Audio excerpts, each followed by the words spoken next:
किम कर्मेति कव्योप्यत्र मोहितः तत्ते कर्म प्रवक्ष्यामि यज्ञात्वा मोक्षसे शुभात्। कर्मणो ह्यपि बोद्धव्यम चे विकर्मणः अकर्मणश्चे बोद्धव्यम गहना कर्मणो गतिः।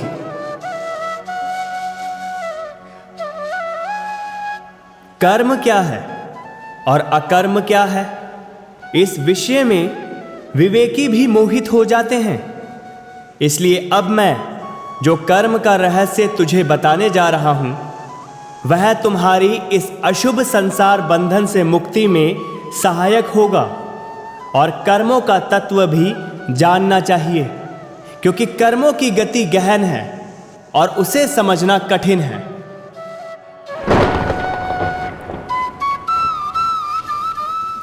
अर्थात यदि मनुष्य में मोह, आसक्ति, फल इच्छा है तो कर्म ना करते हुए भी कर्म ही हो रहा है। परंतु यदि मोह, आसक्ति आदि नहीं तो कर्म करते हुए भी अकर्म है। तात्पर्य यह है कि कर्म को करने वाला कर्ता निर्लिप्त है, तो कर्म करना व न करना दोनों ही अकर्म है। भगवान ने कर्म के दो भेद बताए हैं, कर्म और अकर्म। कर्म से जीव बंधता है और अकर्म से मुक्त होता है। साधारण मनुष्यों में इतनी बुद्धि नहीं होती कि वह कर्म अकर्म का निर्णय कर सकें। बड़े बड़े विद्वान भी इस विषय में भूल कर जाते हैं। कर्म अकर्म के तत्व को जानने में उनकी बुद्धि चकरा जाती है। आगे भगवान प्रतिज्ञा करते हैं कि मैं वह कर्म तत्व तुझको भली भांति कहूँगा। तात्पर्य यह है कि कर्म करने की वह विद्या बताऊंगा जिससे तू कर्म करते हुए भी जन्म मरण बंधन से मुक्त हो जाएगा। भगवान आगे के श्लोक में कहते हैं कि कर्म, अकर्म तथा विकर्म का स्वरूप भी जानना चाहिए।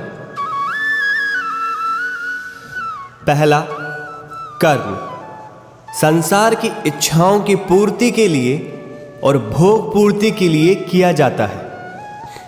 दूसरा, अकर्म का स्वरूप है कि कर्म करते हुए भी अकर्ता रहना, यानी जो भी कर्म हो रहे हैं वह सब मैं नहीं भगवान ही कर रहे हैं। यानी कर्म इच्छा रहित होकर सर्वहित के लिए करना चाहिए। योग में स्थिर होकर कर्म करना अकर्म है। तीसरा, विकर्म उसको कहते हैं जिनको करने से पाप को प्राप्त होता है, जैसे चोरी, धोखा, हत्या, जितने भी गलत काम होते हैं वह विकर्म है। अपने को सुख देना कर्म है, दूसरों की सेवा करके सुख देना और स्थिर सम रहना अकर्म है। अपने व दूसरों को बिना बात दुखी करना विकर्म है। कर्मों का क्या फल मिलेगा यह समझना बहुत कठिन है। किसी भी कर्म को करने में मनुष्य अपना फायदा देखता है, पर हो नुकसान जाता है। वह सुख के लिए करता है पर मिलता दुख है। मनुष्य कर्मों की गति नहीं समझ सकता, क्योंकि कर्म की गति गहन अथवा समझने में बड़ी कठिन है।